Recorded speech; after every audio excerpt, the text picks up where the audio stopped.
কি খবর? তো আপনার বাচ্চার কি অসুবিধা হয়েছিল? জ্বর, হ্যাঁ, হঠাৎ করে জ্বর আর বমি।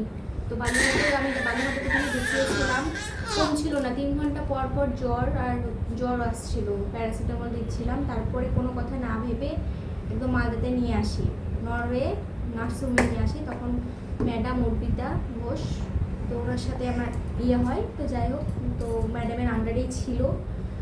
খুব এত আমার বাচ্চা তাড়াতাড়ি সুস্থ হয়েছে, তার থেকেও বড় কথা ম্যামের কাছে নিয়ে এসে নিশ্চিন্ত। হ্যাঁ, কারণ মা যেটা করে সেটা ম্যাম কি বলবো, বলার জায়গা নেই। হ্যাঁ, আর হচ্ছে বাচ্চা তাড়াতাড়িও সুস্থও হয়ে গেছে। খেলাধুলো, জ্বরও এসেছিল, জ্বরের মধ্যেও বাচ্চা পরের দিন থেকেই প্রচণ্ড খেলাধুলো। চোখে কোনো 101 জ্বর শরীরে, কিন্তু কোনো শরীর দেখলে কেউ বুঝবে না শরীরে 101 জ্বর। তারপরে তো একদমই জ্বর, তারপরে আসা বন্ধ হয়ে গেল। ম্যাম তো খুব ভালোভাবে ওকে দেখাশোনা সব কিছু বারবার করে ফোন করে, সারা রাত ধরে নার্সদের কাছ থেকে ওর খবর নেওয়া, সব কিছু করেছে।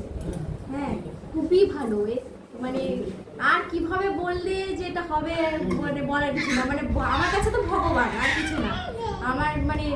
আমার ভগবান ভগবান ছাড়া কিছু নয় আমার কাছে, নয়, একদম ভগবান। আমাদের নরওয়ে হসপিটালের পরিষেবা আপনার কেমন লেগেছে? খুবই ভালো লেগেছে, নার্সরা তো খুবই ভালো।